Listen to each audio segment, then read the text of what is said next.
Family is supposed to be a sanctuary, a place where bonds are unbreakable and trust is absolute. We invite our relatives into our homes, share our meals with them, and trust them with our most precious possessions, our children. But what happens when that trust is catastrophically misplaced? When the person you welcomed into your home, the person you treated like family, becomes the architect of your worst nightmare. The courtroom erupted in anguished screams as Judge Thomas Morrison delivered his sentence. Family members had to be physically restrained by bailiffs as they lunged toward the defendant, their grief transforming into rage so visceral that it shook the very foundations of the Los Angeles County Superior Court. At the defense table, 16-year-old Daniel Ramirez sat motionless, his eyes fixed on the table before him, refusing to look at the family he had destroyed. Daniel Ramirez, Judge Morrison's voice cut through the chaos, heavy with a weight that seemed to age him years in that single moment. You have been convicted of 3 counts of first-degree murder with special circumstances. The victims were Jessica Ramirez, age 28, Mateo Ramirez, age 5, and baby Carlos Ramirez, just 18 months old. Your sister-in-law welcomed you into her home. She fed you, sheltered you, treated you as family, and you repaid that kindness with unimaginable brutality. The judge paused, and in that silence, every person in that courtroom held their breath, waiting for the words that would determine the fate of a teenage killer. You are hereby sentenced to 3 consecutive life terms without the possibility of parole. You will die in prison, Mr. Ramirez. You will never again walk free. You will never know the life that you stole from those children. May God have mercy on your soul, because this court has none to give. But the sentence, as final as it seemed, was only the end of one chapter in a story that had begun 18 months earlier in a modest home in the Boyle Heights neighborhood of Los Angeles. What happened on the night of March 8, 2019, would haunt investigators, traumatize a community, and raise disturbing questions about what we miss when we look at troubled teenagers. How does a 16-year-old go from being a quiet kid struggling in school to a triple murderer? What warning signs were missed? And most haunting of all, could this tragedy have been prevented? The answer lies in a twisted path of family dysfunction, mental illness, and failures of systems designed to protect vulnerable children. This is the story of how 3 innocent lives were stolen, how a family was shattered beyond repair, and how justice, when it finally came, brought no real comfort to anyone. The Ramirez family's story begins not with violence, but with hope and the promise of the American dream. Carlos Ramirez Sr., 32 years old in March 2019, had immigrated to Los Angeles from Guadalajara, Mexico, when he was 19, arriving with little more than determination and a willingness to work any job that would help him build a life in his adopted country. He had spent years working in construction, saving every dollar he could, learning English at night classes, and slowly, painfully, climbing toward stability and security. By his late 20s, he had established his own small construction business, specializing in residential renovations, and had earned a reputation for quality work and absolute reliability. In 2013, Carlos met Jessica Morales at a church social event organized by St. Mary's Catholic Church in Boyle Heights, the predominantly Latino neighborhood that had been his home since arriving in the United States. Jessica, 22 at the time, and working as a medical assistant at a community clinic, came from a family that had been in Los Angeles for 3 generations. She was vivacious and warm, known for her infectious laugh and her genuine care for others, qualities that made her excellent at her job and beloved by her large extended family. Their courtship was traditional and sweet, with Carlos seeking permission from Jessica's father before proposing, and their wedding in 2014 brought together 2 families in a celebration of love, tradition, and community. The young couple moved into a small 3-bedroom house on Lorena Street in Boyle Heights, a working-class neighborhood with tree-lined streets where children played soccer in front yards and neighbors knew each other by name. The house, purchased with a mortgage that represented Carlos's hard-earned success, became a symbol of everything he had worked toward: stability, family, and a place his children could call home. Their first son, Matteo, was born in November 2013, a beautiful baby with his mother's dark eyes and his father's determined spirit. The second son, Carlos Jr., whom everyone called Carlitos, arrived in September 2017, completing their family and filling their modest home with the chaos and joy of young children. Jessica had transitioned to working part-time after Carlitos was born, wanting to spend more time with her sons during their early years while still maintaining her career and financial independence. Carlos's construction business was doing well enough that they could manage on reduced income from Jessica's work, though money was always tight, as it is for many working families trying to establish themselves. Despite financial pressures, their home was filled with love, laughter, and the sounds of children playing, family dinners, and weekend gatherings with extended family. Neighbors would later describe the Ramirez household as warm and welcoming, the kind of place where music played on weekends and the smell of Jessica's cooking drifted through open windows on warm evenings.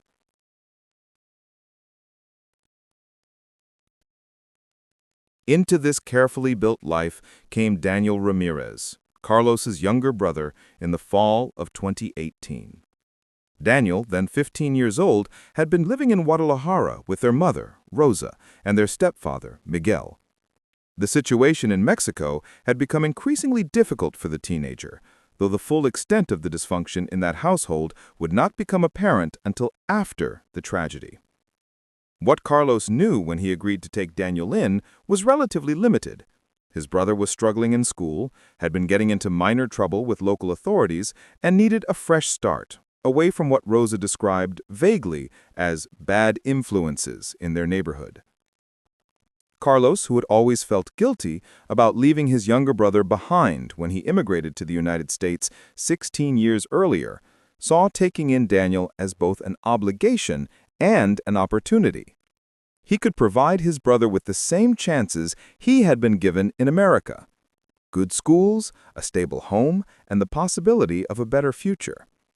Jessica, characteristically generous and sympathetic, supported the decision wholeheartedly, despite the challenges of adding a teenage boy to their already crowded household. "Family takes care of family," she told her own mother, who had expressed concern about the burden an additional person would place on the young couple's resources and energy.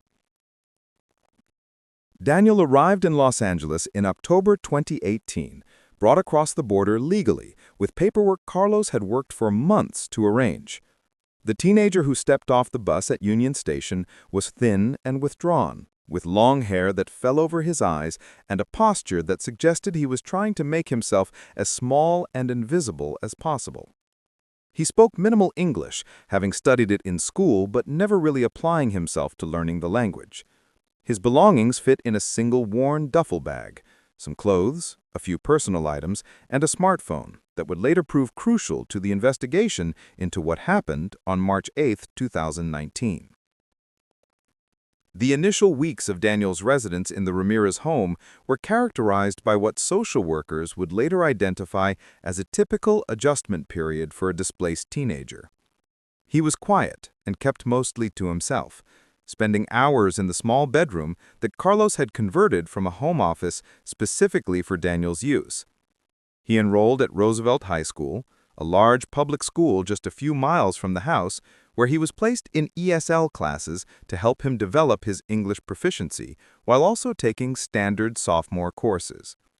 His teachers reported that he was a struggling student, often seeming distracted or disengaged, but not particularly problematic in terms of behavior. At home, Jessica worked hard to make Daniel feel welcome and included in their family routine. She prepared his favorite foods from Guadalajara, tried to engage him in conversation despite the language barrier, and encouraged him to spend time with his young nephews, hoping that building relationships within the family would help him adjust to his new life. Carlos, working long hours to support the expanded household, had less time to spend with his brother than he had hoped, but he tried to include Daniel in weekend activities and to check in with him about school and his adjustment to life in Los Angeles. What neither Carlos nor Jessica fully understood was the extent of the trauma and dysfunction Daniel had experienced before arriving in their home. This lack of understanding was not due to negligence, but rather to Daniel's refusal to discuss his past and Rosa's deliberate withholding of information when arranging for Daniel to come to Los Angeles.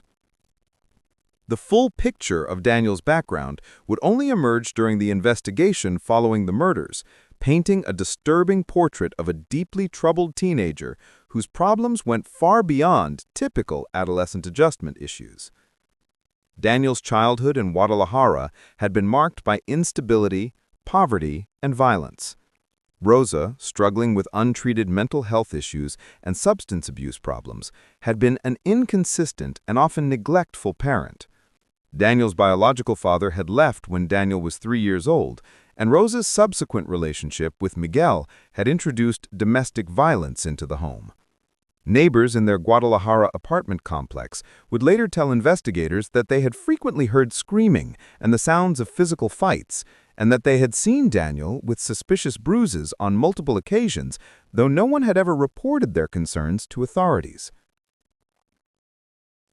School records from Guadalajara, obtained by investigators after the murders, showed a pattern of declining performance and increasing behavioral problems throughout Daniel's middle school years. Teachers noted that he was frequently absent, often appeared tired and unkempt, and showed concerning signs of depression and social withdrawal. One teacher had referred him to the school counselor for evaluation, noting that Daniel had written a disturbing short story involving graphic violence for a creative writing assignment. However, the counselor's report indicated that Daniel had been uncooperative during their meeting, refusing to discuss his home life or his feelings, and the matter had been dropped without further intervention. More troubling were incidents that had occurred in the months before Daniel came to Los Angeles, incidents that Rosa had deliberately concealed from Carlos. In June 2018, Daniel had been questioned by police regarding the killing of a neighbor's cat, which had been found in an alley near their apartment with signs of torture and mutilation. No charges were filed due to lack of direct evidence, but the investigating officer had noted in his report that Daniel showed inappropriate affect when questioned about the animal's death, seeming neither upset nor particularly concerned. In August 2018, Daniel had been suspended from school for 3 days after a violent altercation with another student, an incident that Rosa attributed to bullying, but which school officials described as unprovoked aggression on Daniel's part.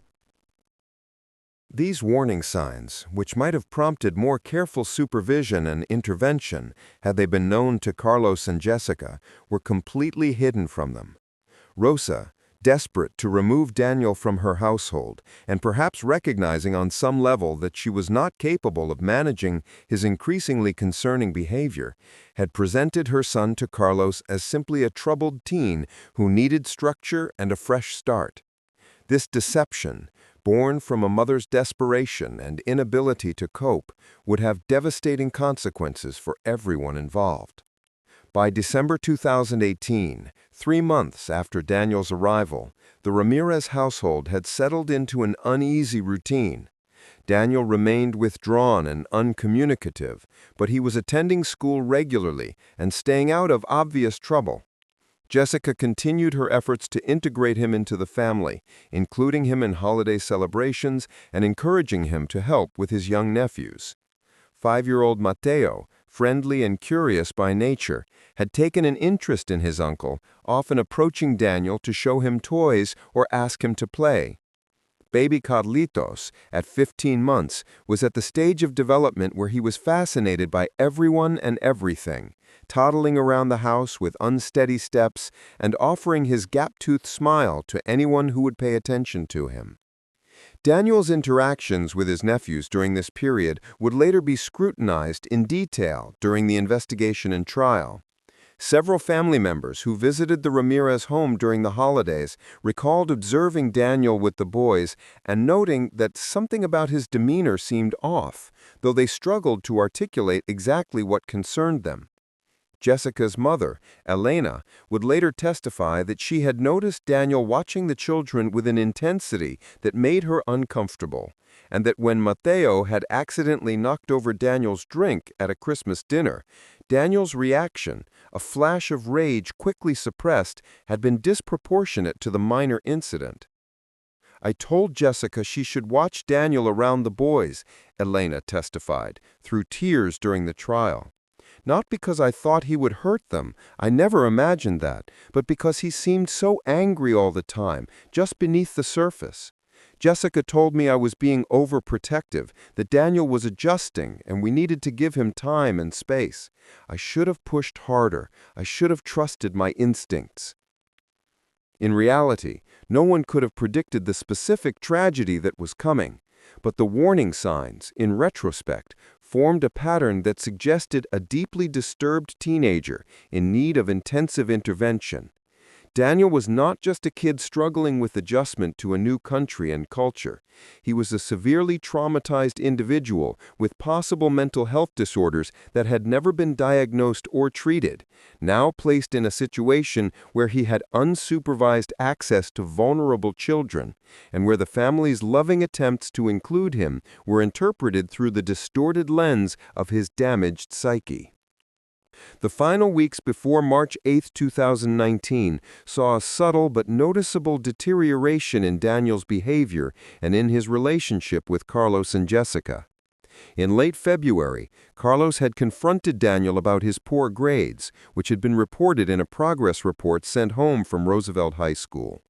Daniel was failing most of his classes, and his ESL teacher had noted that he seemed to have stopped trying entirely, sitting silently in class and refusing to participate in activities or complete assignments.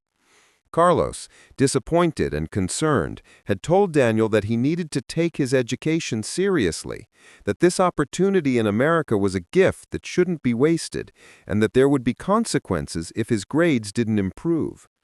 This confrontation, though delivered more in disappointment than anger, according to Carlos's later recollection, seemed to trigger something in Daniel. In the days that followed, family members noticed that he became even more withdrawn, spending almost all his time in his room and emerging only from meals, which he ate quickly and in silence before retreating again.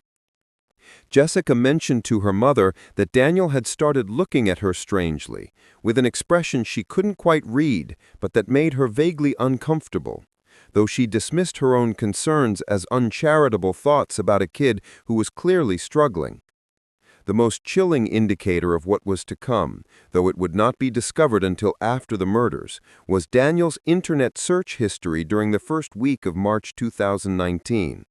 Forensic examination of his smartphone would reveal searches for "how to knock someone unconscious," "how long does someone stay unconscious," "can babies remember traumatic events," and most disturbingly, "do you go to adult prison if you kill someone when you're 16?"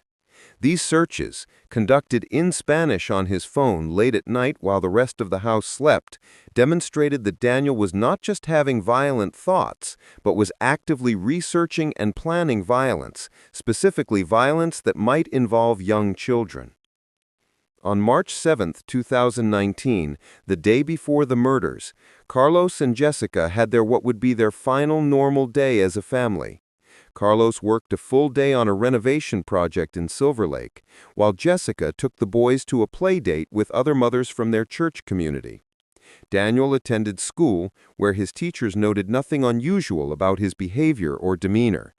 That evening, the family shared dinner together, a simple meal of chicken and rice that Jessica had prepared. Mateo chattered about his play date, telling everyone about the games he had played and the snacks he had eaten. Carlitos, at 15 months, was at the stage of development where he was fascinated by everyone and everything, toddling around the house with unsteady steps and offering his gap-toothed smile to anyone who would pay attention to him. Daniel ate quickly and asked to be excused, retreating to his room before the meal was finished.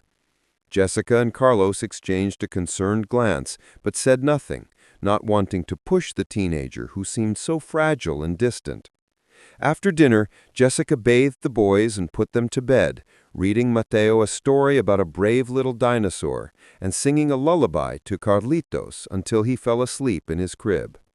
It was a routine they followed every night, a ritual of comfort and love that marked the end of each day and the transition to peaceful sleep. What no one in the household knew was that in his room, Daniel was making his final preparations for what he had decided would happen the next day. He had already chosen the method, a knife from the kitchen that he had taken and hidden in his room days earlier. He had already determined the timing, a window in the afternoon when Jessica would be home with the children and Carlos would be at work. And he had already made peace, in his own disturbed way, with what he was about to do. In his mind, shaped by trauma, mental illness, and a profound disconnection from empathy and consequences, the murders he was planning were not acts of evil, but rather a solution to feelings he could not articulate and pressures he could not escape. As the Ramirez household settled into sleep on the night of March 8, 2019, with children dreaming innocent dreams and parents resting before another day of work and responsibilities, none of them could imagine that by this time the following evening, 3 of them would be dead and their family would be destroyed forever. The monster, if we can call him that, was not an intruder who would break into their home from the outside. The monster was already inside, sleeping in the bedroom they had prepared for him, welcomed and trusted, and given every opportunity to become part of their family. And tomorrow, that trust would be repaid with unspeakable horror. March 8, 2019, dawned gray and cool in Los Angeles, the kind of overcast morning that suggested rain might be coming later in the day. Carlos Ramirez rose at 5:30 a.m., as he did every weekday, moving quietly through the small house to avoid waking his sleeping family. He showered, dressed in work clothes, and made coffee in the kitchen, standing at the counter in the dim pre-dawn light and reviewing the day's schedule on his phone. He had a full day ahead, a kitchen renovation in Pasadena that required his presence for measurements and consultations with the client about tile selections and cabinet finishes. It was good work, the kind of detailed project that paid well and might lead to referrals, and Carlos was looking forward to it with the satisfaction of a craftsman who took pride in his work.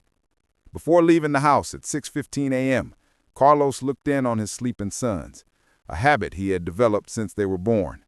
Mateo was sprawled across his twin bed, one leg hanging off the side, his stuffed dinosaur clutched against his chest. Carlitos was curled in his crib, his thumb in his mouth, sleeping with the deep peace of a well-loved baby. Carlos smiled at the sight, feeling the familiar swell of love and protective instinct that fatherhood had awakened in him. These boys were his legacy, his reason for working so hard, his proof that all the sacrifices and struggles had been worthwhile. He did not look in on Daniel, not wanting to risk waking the teenager, who often stayed up late and struggled with mornings. This small decision, to respect his brother's privacy and sleep, would later haunt Carlos with the irrational but powerful guilt that perhaps if he had checked on Daniel, spoken to him, somehow engaged with him that morning, the day might have unfolded differently. Such guilt, though logically unjustified, would become one of the many burdens Carlos would carry for the rest of his life. Jessica woke around 7 a.m. to the sound of Carlitos babbling in his crib, the happy morning sounds of a baby ready to start his day. She rose, changed Carlitos his diaper, and brought him to the kitchen where she settled him in his high chair with some dry cereal to keep him occupied while she made breakfast.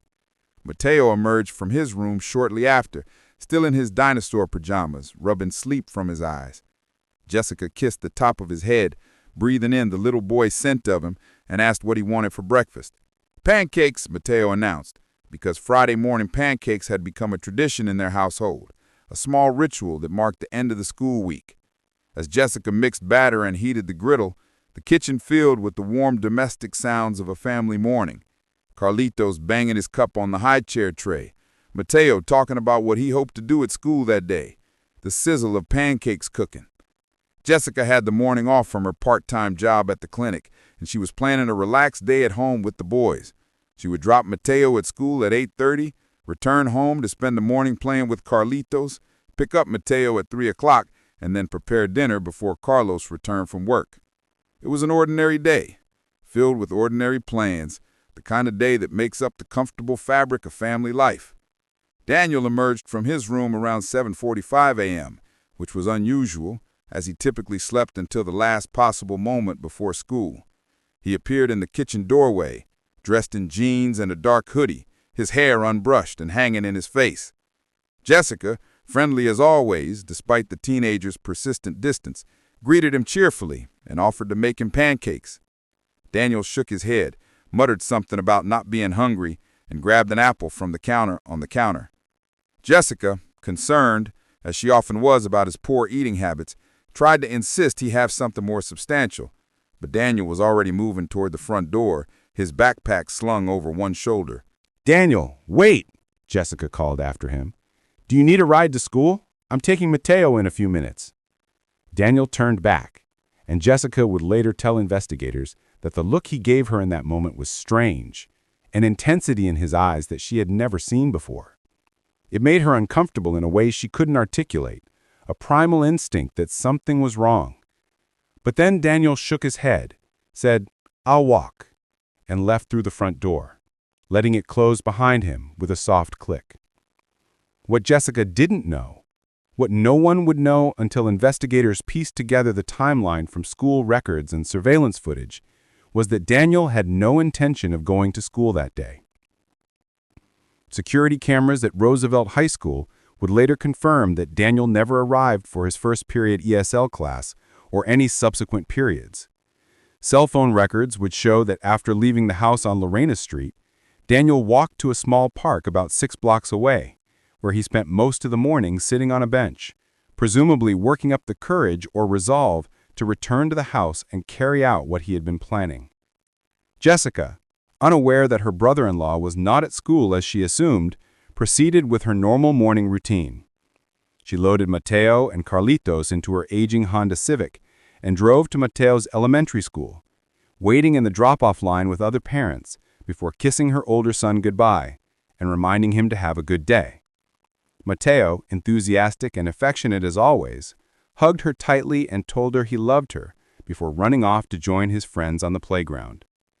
It would be the last time Jessica saw her son alive, the last time she felt his small arms around her neck, the last "I love you" she would ever hear from him.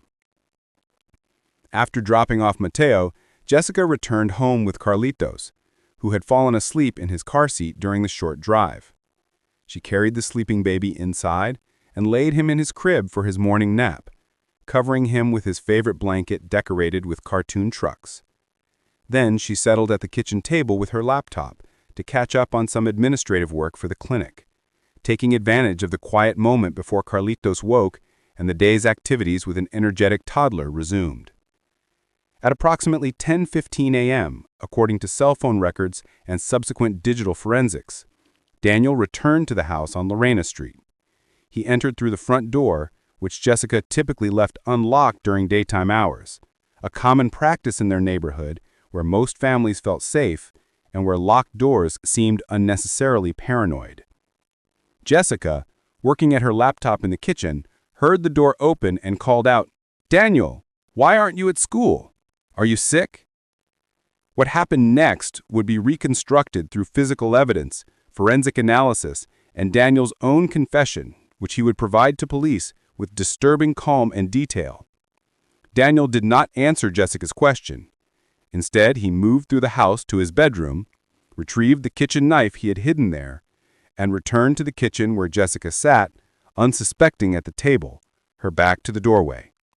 The attack, when it came, was sudden and overwhelming.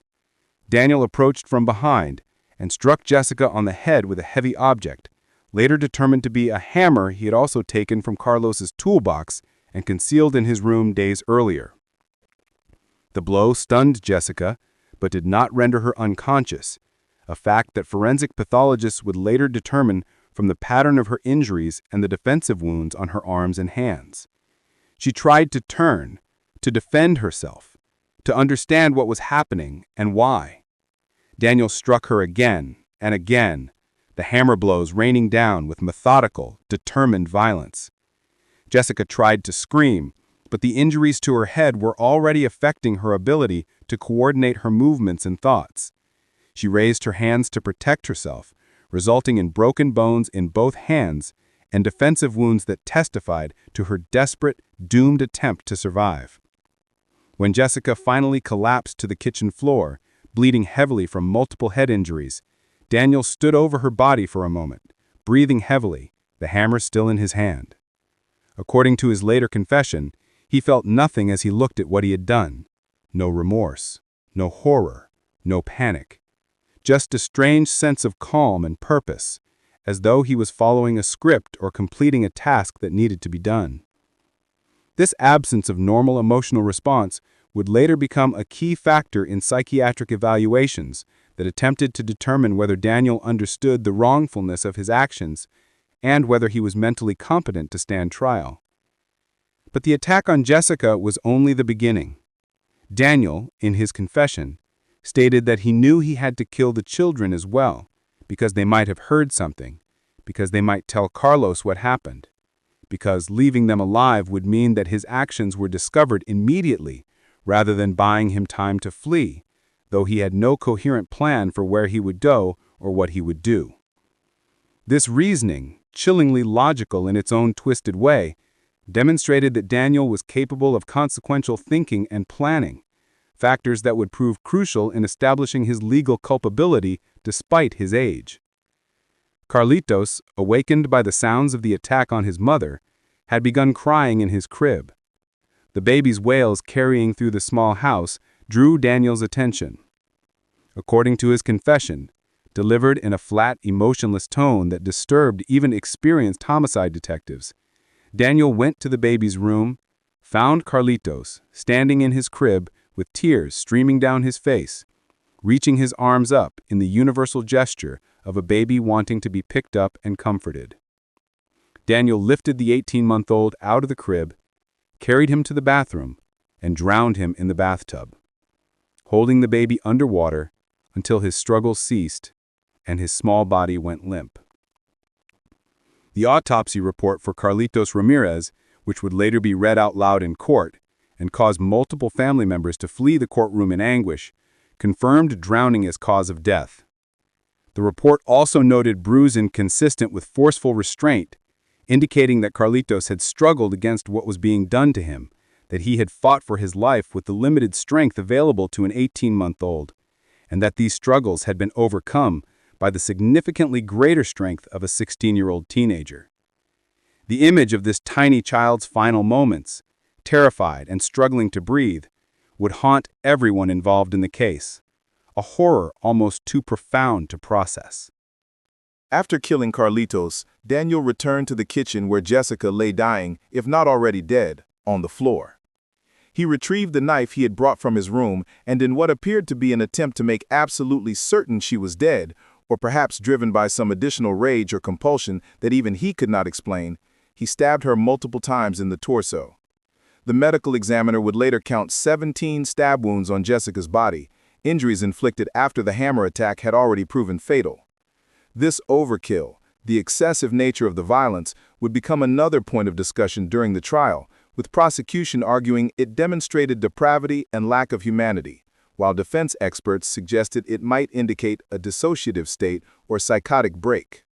With 2 victims dead and the house now silent except for the sound of his own breathing, Daniel faced a decision point.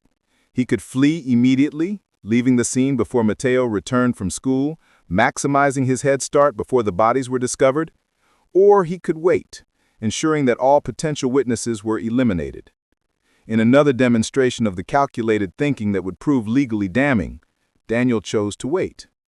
He cleaned himself as well as he could, changed into fresh clothes, hid his blood-stained clothing in a trash bag in his closet, and then spent the next several hours in the house with the bodies of his victims, waiting for Mateo to come home from school.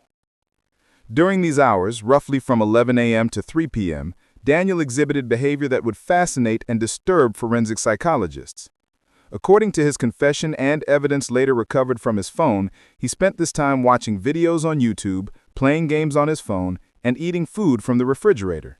He stepped over Jessica's body in the kitchen to access the refrigerator and pantry. He appeared to show no distress, no panic, no remorse for what he had already done or anxiety about what he was still planning to do. This ability to compartmentalize and function normally in the presence of his victims' bodies suggested either severe psychological dysfunction or a level of callousness that bordered on sociopathic. At approximately 3:15 p.m., Matteo arrived home from school. Unlike his mother, who always picked him up directly, Matteo walked home on Fridays with a group of neighborhood children and parents who organized an informal walking school bus for the older elementary students. The group dropped Matteo at his front door, and several of the parents and children would later testify that they saw him enter the house, waving goodbye and calling out, "Mom, I'm home," as he disappeared inside. None of them noticed anything amiss. None of them saw Daniel waiting inside. None of them could have known that they were watching a 5-year-old walk to his death. What happened next is known only through Daniel's confession, as there were no surviving witnesses to Matteo's final moments. According to Daniel's statement to police, Matteo entered the house calling for his mother, as was his habit. He walked into the kitchen and saw her body on the floor, lying in a pool of dried blood.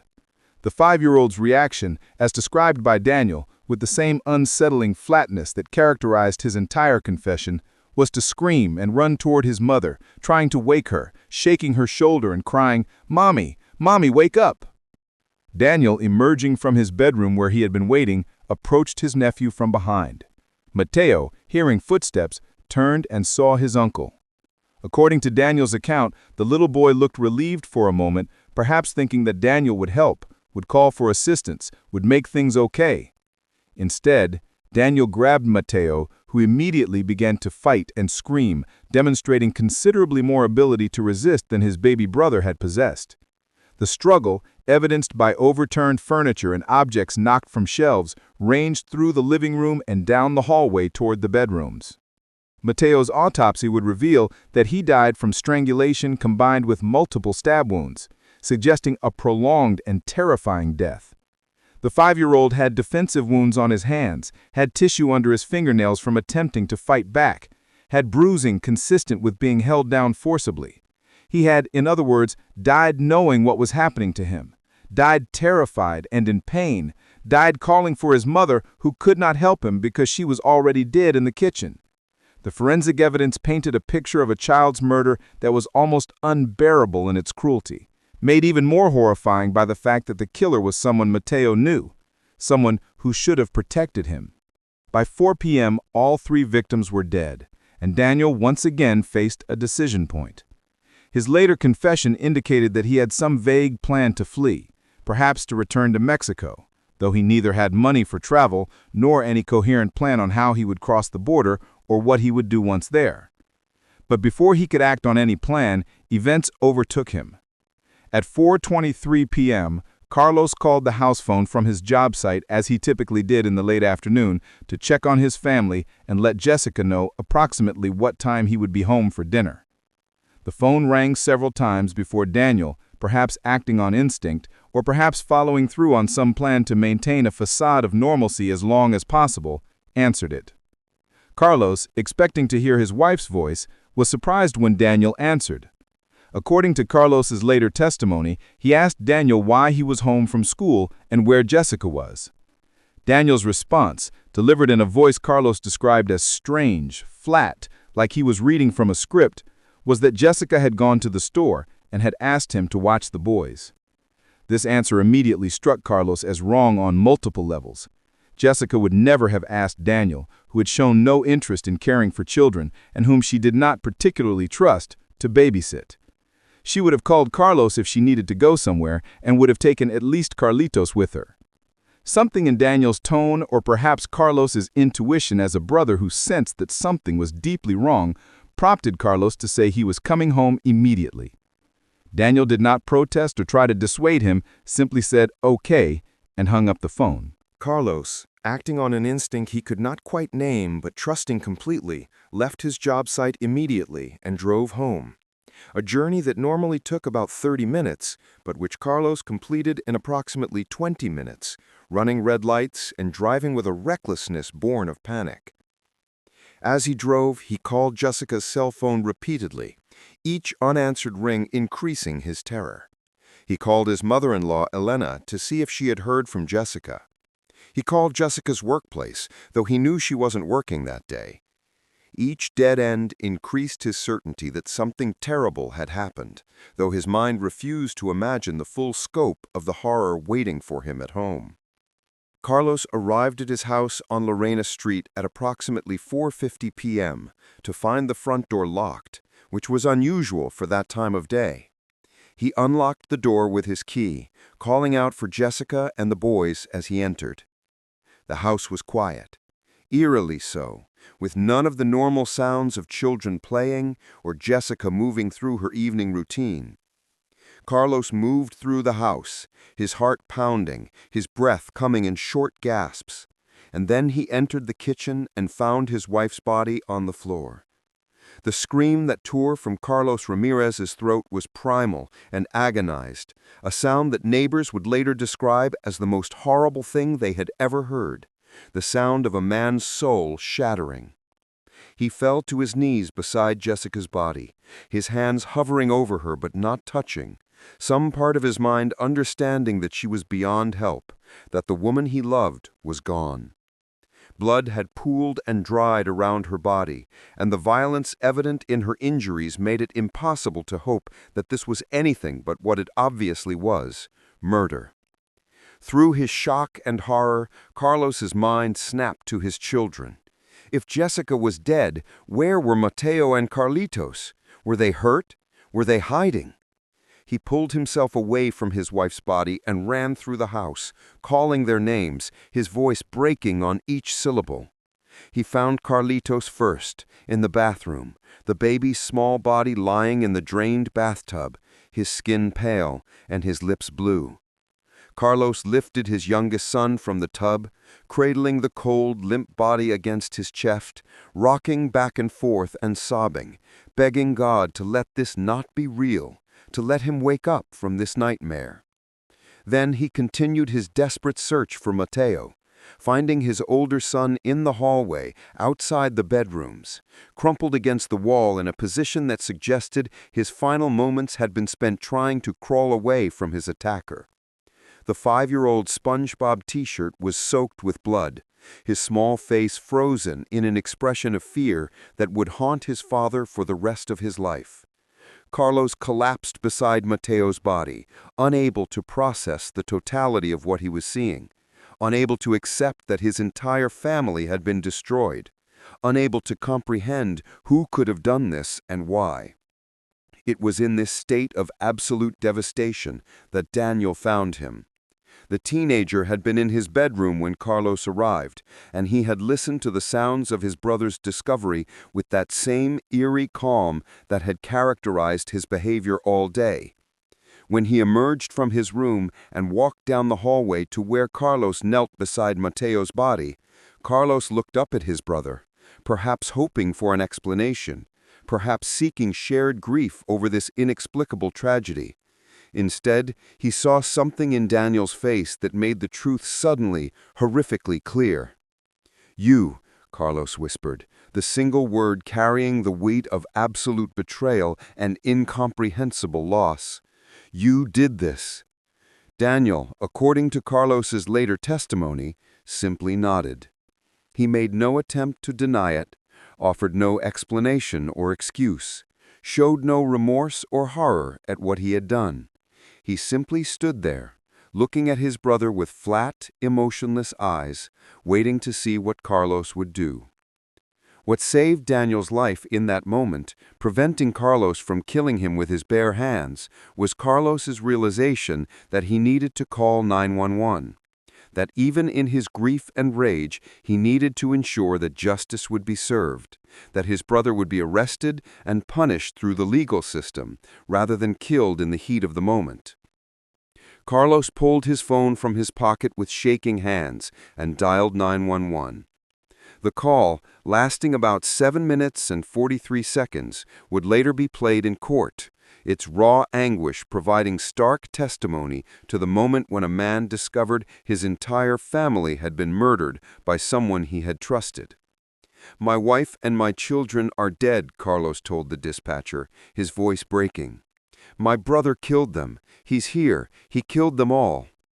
The dispatcher, trained to handle emergency calls, but clearly shaken by the horror in Carlos's voice, tried to keep him on the line, asking questions to assess the situation and determine if anyone needed medical attention or if there was ongoing danger. "They're all dead," Carlos kept repeating, as if saying it enough times might make it somehow less impossible. "My babies are dead. Jessica is dead. He killed them. Daniel killed them all." When asked if the perpetrator was still at the scene, Carlos confirmed that Daniel was standing in the hallway, making no attempt to flee. The dispatcher instructed Carlos to move to a safe location and wait for police to arrive, but Carlos refused to leave his family. Sitting on the floor with his back against the wall, his eyes fixed on Daniel, waiting for the authorities to arrive and take away the monster who had destroyed his life. Los Angeles Police Department officers arrived at the scene at 5:04 p.m., just 6 minutes after Carlos's 911 call. Neighbors had already begun to gather on the street, drawn by the sound of Carlos's screams and by the sight of multiple police cruisers converging on the quiet residential block. Officers entered the house with weapons drawn, unsure of the exact situation but prepared for potential danger. They found Carlos in the hallway, still sitting against the wall, now rocking back and forth and muttering in Spanish.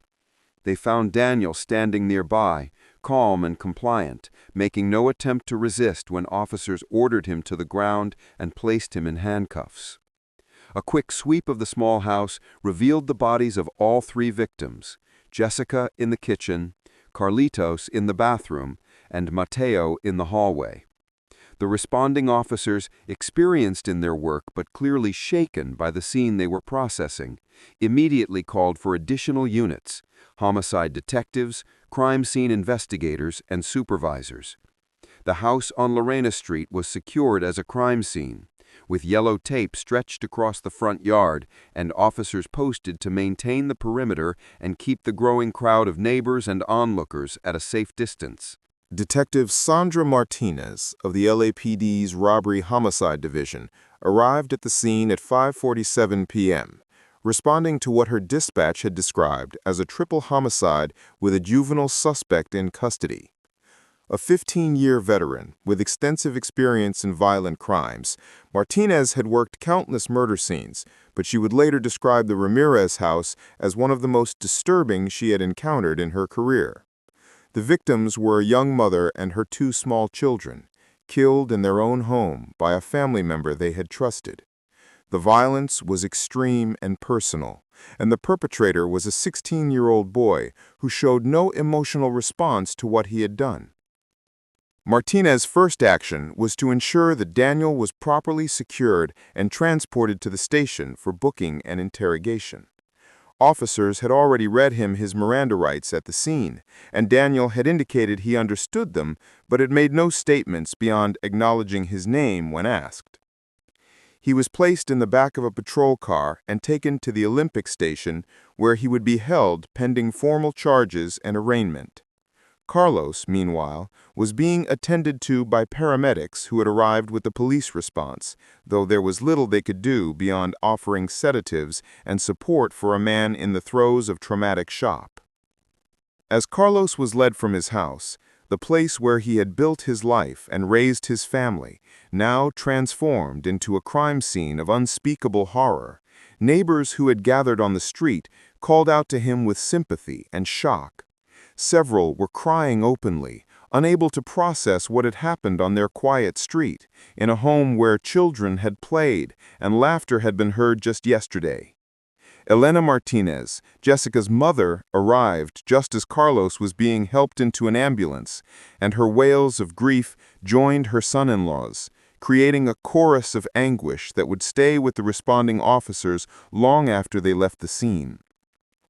Inside the house, crime scene investigators began the painstaking process of documenting every aspect of the scene. Photographers captured hundreds of images from multiple angles, preserving details that might prove crucial during trial. evidence technicians collected samples of blood, fingerprints, and any items that might have been used as weapons or that might provide insight into what had happened and when. The medical examiner arrived to conduct preliminary examinations of the bodies before they were transported to the coroner's office for full autopsies. The hammer used to attack Jessica was found in Daniel's bedroom, poorly concealed under his bed, with blood and hair still visible on its striking surface. The knife was recovered from the kitchen, lying on the counter where Daniel had apparently placed it after the murders. Both items were photographed in place and then carefully bagged as evidence. In Daniel's closet, investigators found the trash bag containing his blood-soaked clothing from earlier that day, clothing he had changed out of but made no real attempt to dispose of or destroy, suggesting either poor planning or a fundamental lack of understanding about how investigations worked. Most damning of all was Daniel's smartphone, which he had in his pocket when arrested. Forensic examination of the device would reveal his internet search history from the days leading up to the murders, his location data confirming that he had left the house that morning but returned around the time the attacks occurred, and even photographs he had taken after the murders but before Carlos arrived home. These photographs, which would become some of the most controversial evidence introduced at trial, would show the victims' bodies from various angles, as though Daniel was documenting his work. The fact that he had photographed his murdered sister-in-law and nephews would be cited by prosecutors as evidence of his depravity and complete lack of normal human empathy. As news of the triple homicide spread through the Boyle Heights neighborhood and then across Los Angeles, the community reacted with shock and grief. St. Mary's Catholic Church, where Carlos and Jessica had been married and where they attended Mass regularly, opened its doors for prayer and support. Father Miguel Rodriguez, who had known the family well, held an emergency prayer service that evening, attended by hundreds of community members struggling to understand how such evil could have visited their neighborhood. "We gather in grief and confusion," Father Rodriguez told the assembled crowd, "mourning a young mother and 2 innocent children taken from us by senseless violence. We pray for their souls, and we pray for Carlos, who must now navigate a darkness none of us can imagine." Television news crews arrived at the scene by early evening, setting up cameras and conducting interviews with neighbors who described the Ramirez family as kind, hard-working, and beloved. The fact that the perpetrator was a 16-year-old family member rather than a stranger or random attacker made the crime even more disturbing and newsworthy. By the 10 p.m. news broadcasts, the murders were the lead story on every local station, with reporters standing in front of the still-active crime scene, discussing the preliminary details available and speculating about motive and circumstances. At Olympic Station, Detective Martinez prepared to interrogate Daniel, knowing that the confession she would obtain would need to be absolutely solid to withstand legal challenges based on the suspect's age and potential claims of coercion or lack of understanding. She ensured that appropriate protocols for interviewing a juvenile suspect were followed. A public defender was provided, despite Daniel's initial indication that he would speak without an attorney. His mother Rosa was contacted in Guadalajara indication that her son was in custody for murder, and a juvenile services coordinator was present during the interrogation to ensure Daniel's rights were protected. The interrogation, which began at 8:15 p.m. on March 8th and continued until just after midnight, would provide investigators with a detailed confession that answered many questions about what had happened, but left the most fundamental question, why, deeply mysterious. Daniel, speaking in Spanish through an interpreter, described the murders in clinical detail, explaining what he had done to each victim and in what order. He acknowledged taking the hammer and knife days earlier and hiding them in his room. He admitted that he had skipped school that morning with the intention of returning to commit the murders when Jessica was alone with the children. When Detective Martinez asked him why he had done it, why he had killed his sister-in-law and nephews, who had never harmed him and who had welcomed him into their home, Daniel's answer was rambling and ultimately unsatisfying. He talked about feeling trapped, about Carlos criticizing his grades, about not wanting to be in Los Angeles or in school. He mentioned that the children were too loud and that Jessica was always watching him. But these grievances, even taken collectively, seemed wildly insufficient to explain the murders of 3 people, particularly 2 small children who had no agency or responsibility in Daniel's circumstances. More disturbing than his inadequate explanations was Daniel's emotional presentation during the interrogation. He showed no remorse, no horror at what he had done, no apparent understanding that his actions had been monstrous. When Martinez explicitly asked if he felt bad about killing Carlitos, a baby who couldn't even speak in full sentences yet, Daniel simply shrugged and said he would have told. This response, treating the murder of an 18-month-old baby as a logical necessity to avoid being caught, demonstrated a level of moral detachment that troubled even experienced investigators accustomed to interviewing violent criminals. Psychiatric evaluations ordered by the court in the days following Daniel's arrest would attempt to provide some framework for understanding his psychological state and capacity. Dr. Robert Chen, a forensic psychiatrist with expertise in adolescent offenders, conducted extensive interviews with Daniel and reviewed his background information from Mexico.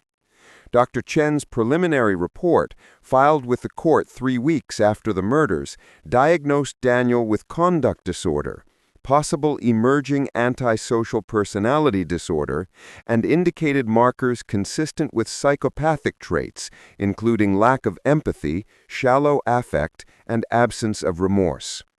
However, Dr. Chen's report also concluded that Daniel understood the wrongfulness of his actions and was competent to stand trial. Despite his mental health issues, Daniel knew that killing people was illegal and wrong. He had taken steps to conceal his crimes and avoid detection, and he was able to understand the legal proceedings against him.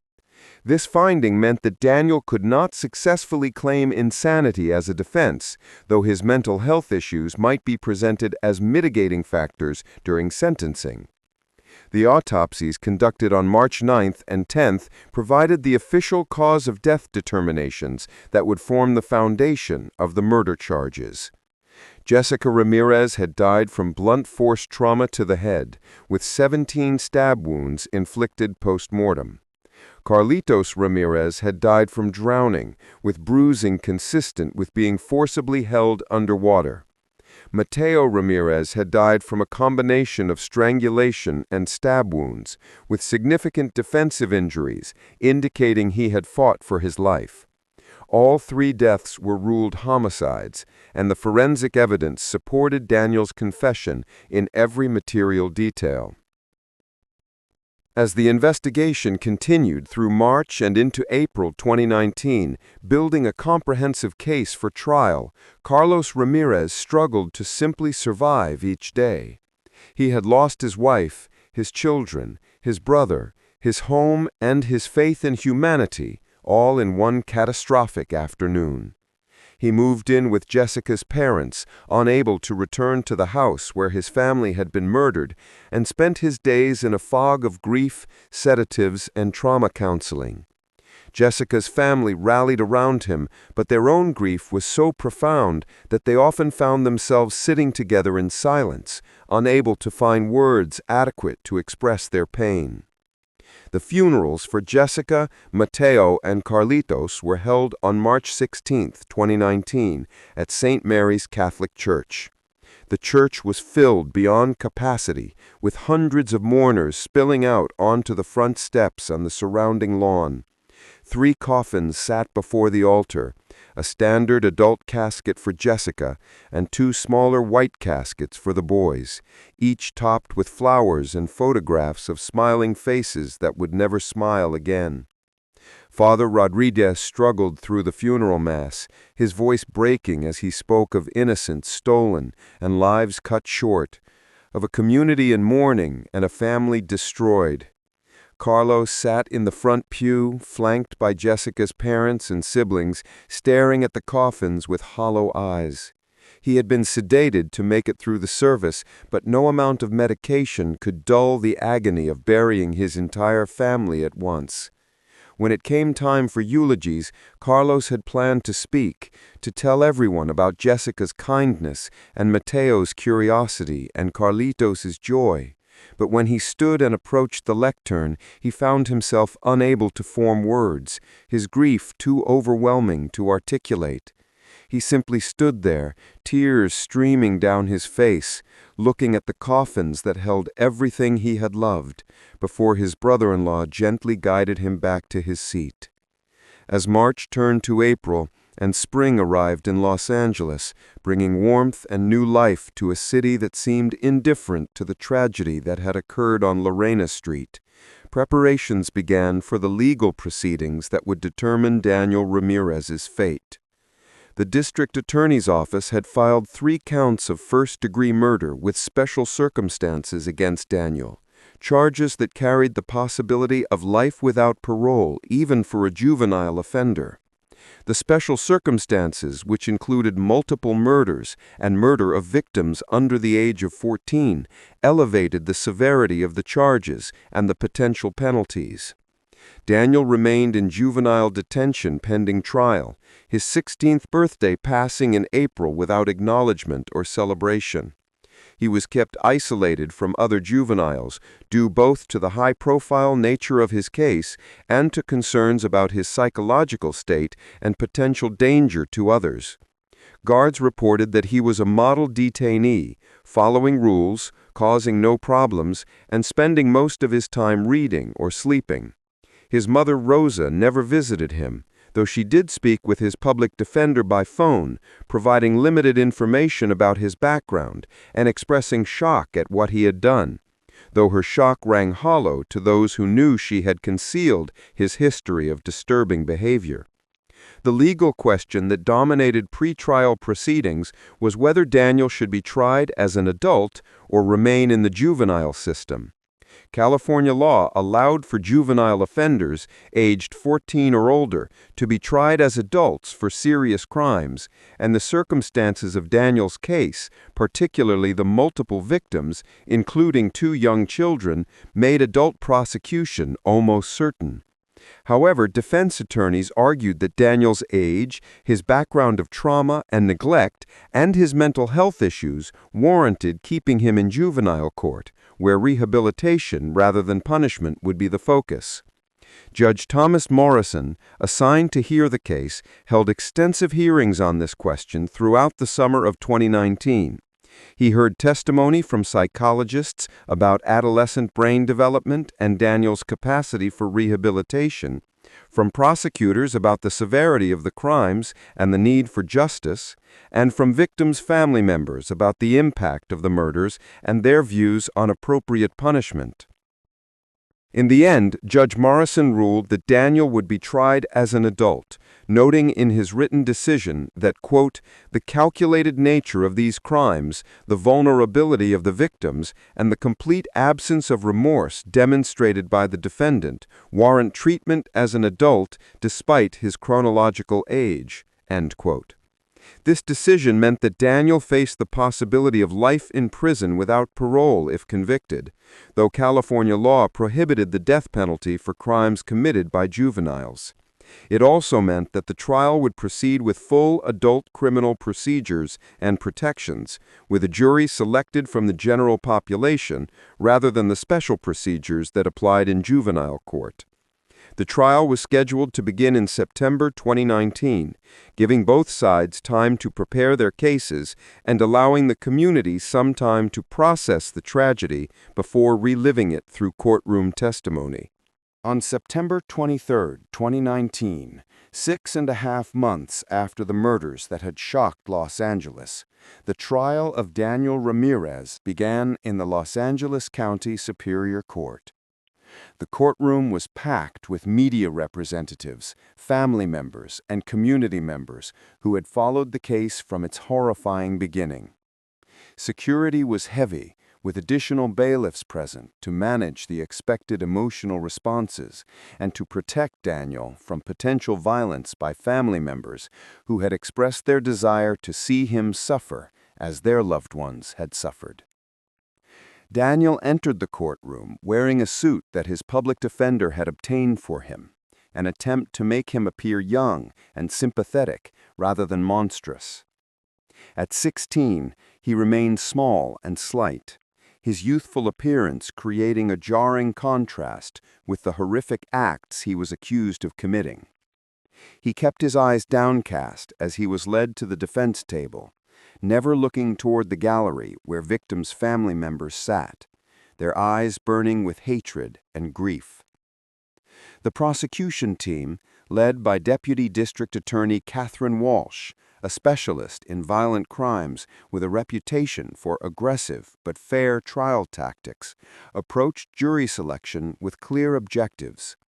They needed jurors who could set aside sympathy for Daniel's youth and focus on the facts of what he had done to 3 innocent victims.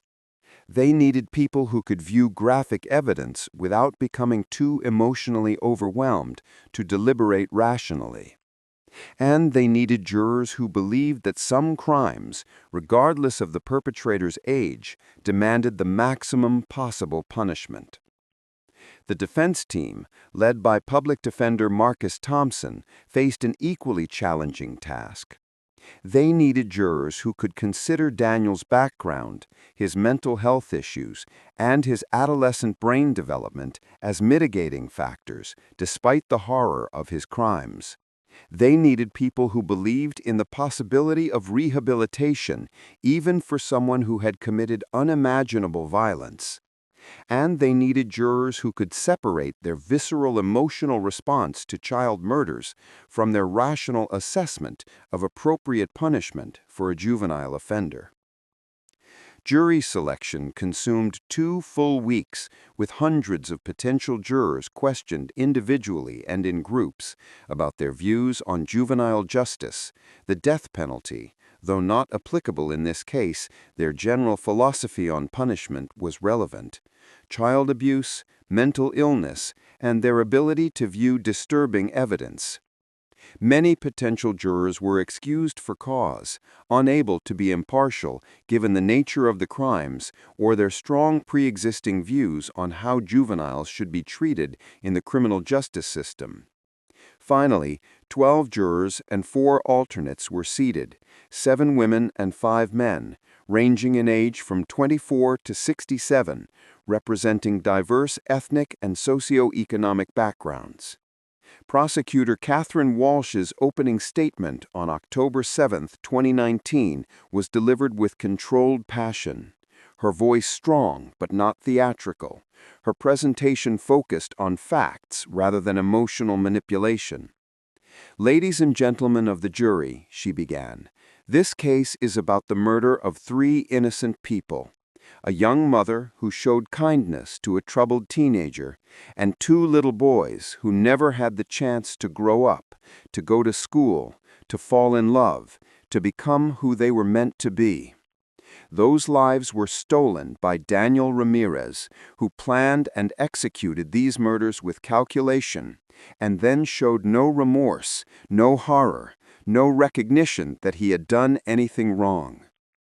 Walsh used a large presentation screen to display photographs of the victims, not crime scene photos, but images from life. Jessica laughing at a family gathering, Mateo in his kindergarten graduation cap, Carlitos taking his first steps. These images, deliberately chosen to humanize the victims and remind jurors of what had been taken, caused several family members in the gallery to weep openly. Jessica Ramirez was 28 years old. She worked as a medical assistant, helping others, caring for her community. She was a devoted mother, a loving wife, a daughter, a sister. She welcomed Daniel into her home, fed him, tried to help him adjust to a new country and a new life, and he killed her. Walsh described the timeline of the murders as established by forensic evidence and Daniel's own confession, walking the jury through each horrific detail. She explained how Daniel had skipped school, returned to the house, attacked Jessica with a hammer, drowned baby Carlitos, and then waited for Mateo to come home from school so he could murder him too. She emphasized the premeditation, the weapons obtained days in advance, the careful timing, the internet searches about how to kill effectively. This was not an act of impulse. This was not a momentary loss of control. This was murder, planned and executed with cold calculation. The prosecutor then addressed what she knew would be the defense's primary argument: Daniel's youth and troubled background. The defense will tell you about Daniel's difficult childhood in Mexico. They will present experts who will testify about adolescent brain development and trauma. They will ask you to see Daniel as a victim. But I want you to remember who the real victims are. Jessica, Mateo, and Carlitos are the victims. They didn't choose their fate. Daniel chose for them, and he must be held accountable for that choice. Defense attorney Marcus Thompson's opening statement took a fundamentally different approach, beginning not with the crime, but with Daniel's life before the murders. Daniel Ramirez is 16 years old, Thompson began, his voice soft, requiring jurors to lean forward to hear. He is sitting in this courtroom accused of terrible crimes, crimes that resulted in 3 deaths, crimes that have devastated a family and shocked a community. The prosecution wants you to see him as a monster, but I ask you to see him as what he really is, a deeply damaged child who should never have been placed in the situation he was in, whose cries for help were ignored until it was too late. Thompson spent considerable time outlining Daniel's childhood in Guadalajara, the poverty, the neglect, the domestic violence he witnessed and experienced, the complete absence of mental health intervention despite clear warning signs. He described the dead cat incident, the school suspension for violence, the concerning behaviors that had been dismissed or ignored rather than addressed. Daniel came to Los Angeles not as a fresh start, but as a deeply traumatized teenager with untreated mental illness, Thompson argued.